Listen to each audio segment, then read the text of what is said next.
네, 오늘도 영상 클릭해 주셔서 감사합니다. 네, 제가 오늘 가져온 이슈는 미국과 예멘 후티 반군에 대한 내용인데요. 지금 이게 생각보다 굉장히 큰 뉴스고 우리가 한 번씩 체크를 해볼 필요가 있기 때문에 바로 영상 보여드리도록 하겠습니다. 자, 보시면 이렇게 미국과 영국이 최근 예멘 후티 반군을 공습을 했죠. 화면을 보시는 것처럼 전투기를 띄워서 후티 반군을 타겟으로 폭격 공습을 하고 왔는데 이유가 뭘까요? 미국 바이든 대통령은 이렇게 얘기했습니다. 전 세계에서 가장 중요한 상업 항로에서 항해의 자유를 위태롭게 했기 때문에 이번 공격으로 분명한 메시지를 준 것이다. 후티 반군이 자유로운 무역 흐름을 방해했고 자유로운 국제 물류의 흐름을 보호하기 위해 추가적인 조치를 명령하는데 주저하지 않을 것이라고 발표를 했습니다. 이어서 바이든은 후티가 홍해에서 국제 선박에 대한 전례 없는 공격을 하고 있고 우리는 그걸 막기 위해 공습을 한 것이라고 발표를 했습니다.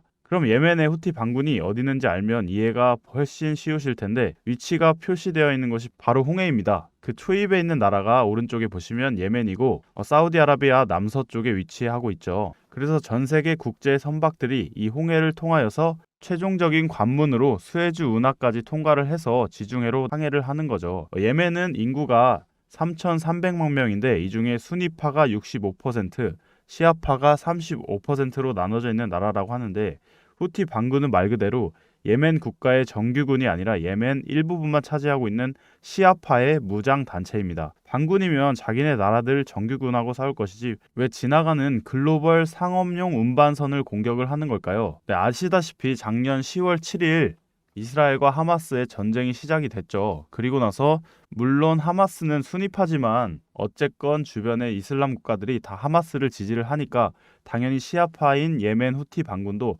하마스에 대한 지지를 선언을 했죠. 그래서 이스라엘로 가거나 이스라엘을 떠나는 모든 선박을 표적 공격하겠다. 그러니까 하마스를 돕기 위해 이스라엘 관련된 모든 배들을 들어가지 말라는 것이죠. 문제는 스에즈 운하가 여기 빨간 선에 있는데 전 세계 물동량의 3분의 1이 통과를 하는 이 스에즈 운하를 나오고 나면 바로 유럽 쪽으로 가야 되지만 여길 통과해서 나오자마자 바로 오른쪽에 이스라엘이 있는 거죠. 근데 상업용 운반선의 목적지가 이스라엘이 아니라 이 왼쪽 유럽이어도 이스라엘 근처에는 아무도 가지 말라는 겁니다. 그러니까 한마디로 홍해를 비롯해 수에즈 운하를 지나가지 말라는 거죠. 그래서 이 제정신이 아닌 후티 반군들이 여기를 통과하려는 선박들을 그냥 무차별적으로 공격과 납치를 하는 겁니다.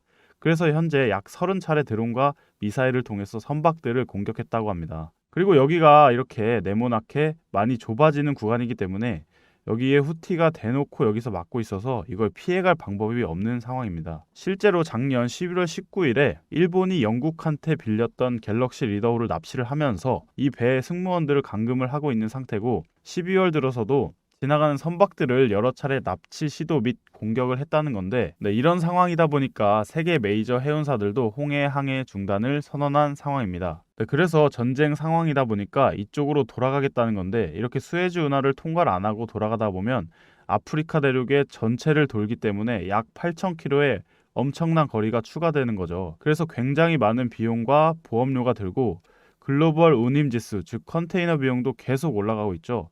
보시면 24년 1월 1일 이후 굉장히 올라가고 있습니다. 운임지수가 오르면 모든 물건 가격이 당연히 비싸지고 결국에는 글로벌 경제 성장까지 굉장히 악영향을 미치게 되는 겁니다. 그러다 보니까 미국과 영국이 후티 반군을 100개 이상의 미사일로 공격을 했고 후티는 이란의 지원을 받고 있기 때문에 이란을 공격한 것으로 볼 수도 있겠죠. 잘못하면 중동 전쟁까지 확전이 될 우려가 있기 때문에 미국 대변인 존 커비가 국지전을 일으킬 의도도 없고 예멘 내전인 수니파와 시아파 갈등에도 관심이 없으니까 그냥 단순히 수에즈 운하길만 열어달라라고 요구만 하고 있는 상태입니다. 그래서 후티 반군이 미국의 요구를 들어줬을까요? 네, 여기서 잠깐 제가 기분 전환을 위해서 우리 구독자분들한테 항상 깜짝 선물 드리고 있죠. 바로 뭐냐? 제가 항상 여러분들한테 뭐라고 말씀을 드려요? 여러분들께서 평소 뉴스만 챙겨보셔도 우리는 돈을 벌 수가 있다.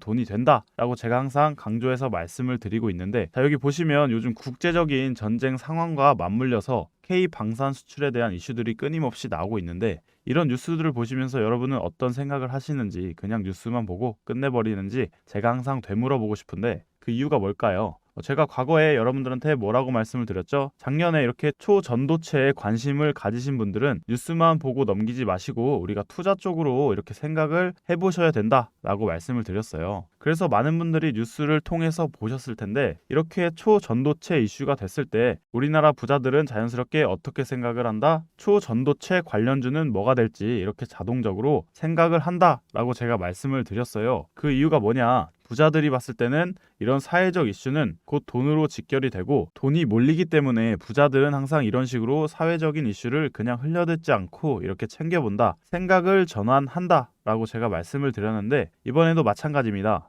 그래서 지난번에 구독자분들과 함께 주식으로 수익 내기 이벤트를 진행을 했었죠. 이거 당연히 항상 무료로 진행을 하는 거고 제가 그래서 지난번에 이렇게 구독이라고 문자를 남겨주신 분들한테 이렇게 초전도체 대장주 중에서도 가장 상승 가능성이 높은 딱 한 종목 신성 델타테크 골라서 여러분들한테 추천을 드렸습니다.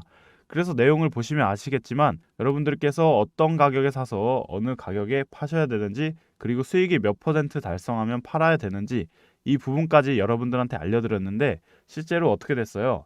오른쪽에 보시면 아시겠지만 제가 8월 초에 이렇게 보내드리고 나서 한 달도 안 돼서 주가가 몇 배? 3배 이상 급등이 나왔습니다. 이런 상승이 나와줬어요. 그래서 이때 당시에도 굉장히 많은 분들이 수익을 내셨을 거예요. 그래서 참여하신 2,000명의 구독자분들 다시 한번 축하를 드리고 지금도 많은 구독자분들께서 참여를 해주고 계십니다. 근데 기회는 끝나지 않았다. 이번에도 기회가 왔어요. 자, 이번에도 마찬가지로 최근에 돈이 될 만한 이슈가 되고 있는 게 K방산. 그래서 이런 부분이기 때문에 우리가 어떻게 생각을 해볼 수가 있다. 러시아 우크라이나 전쟁 그리고 이스라엘 하마스 전쟁처럼 국지적인 전쟁도 늘어나고 있고 최근은 예멘 후티 공수처럼 이렇게 세계적으로 번지고 있는 전쟁이 빈번하게 발발되고 있기 때문에 방산이 더 높은 밸류를 받을 수밖에 없는 거겠죠. 그리고 유럽이나 중동 등 수출 이슈가 끊임없이 나오고 있기 때문에 전 세계 방산 수출 성장률 1위인 K방산의 수요가 늘어날 수밖에 없다라는 것이고 당연히 우리가 이쪽으로 생각을 연결을 해야 된다는 것이죠. 자, 그러면 우리가 이 방산 관련주 중에서도 앞으로 과연 어떤 종목이 대장주가 될지 당연히 우리가 이쪽으로 관심을 가져볼 필요가 있겠습니다. 그래서 이번에도 제가 뭘 보내드린다?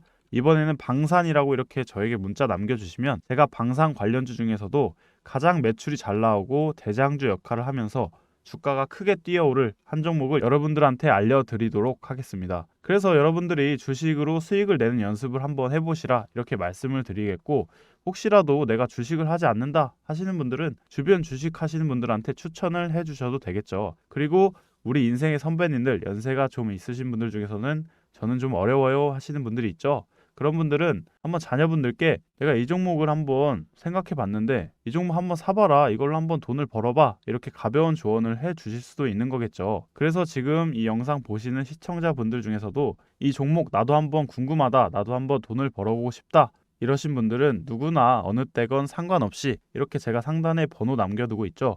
010-7977-5453번으로 간단하게 방산 두 글자 보내주시면 제가 저번처럼 저한테 문자 남겨주신 분들한테 무료 추천 급등주 보내드렸던 것처럼 이번에는 한국 방산 관련주 중에서도 주가가 가장 크게 상승할 대장주를 여러분들한테 보내드리도록 하겠습니다. 아시겠죠? 그래서 또 저한테 아무렇게나 문자 주시면 헷갈릴 수가 있기 때문에 간단하게 이렇게 방산 두 글자만 보내주시면 제 영상 보고 오셨구나 하고 쉽게 알아보고 빠르게 급등들을 들릴 수가 있겠죠. 그래서 위에 번호 010-7977-5453번으로 방산이라는 두 글자 간단하게만 문자 보내주시면 여러분들이 이제 직접 수익을 내보실 수가 있는 거예요. 그래서 여러분들 수익을 내시면 좋아요와 구독 한 번씩 눌러주시면 감사하겠습니다.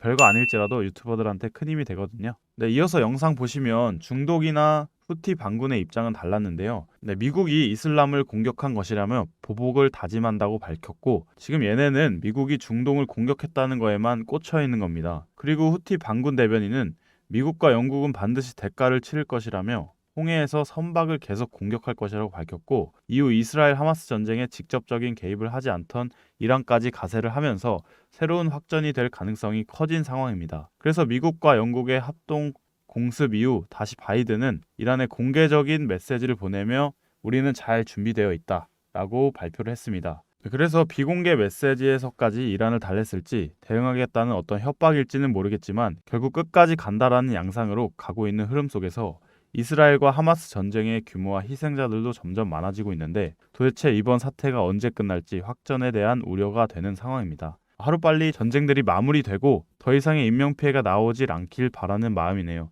자, 마지막으로 오늘의 한마디 전해드리면서 영상 마치겠습니다. 네, 오늘의 한마디, 전쟁 폭력 멈춰.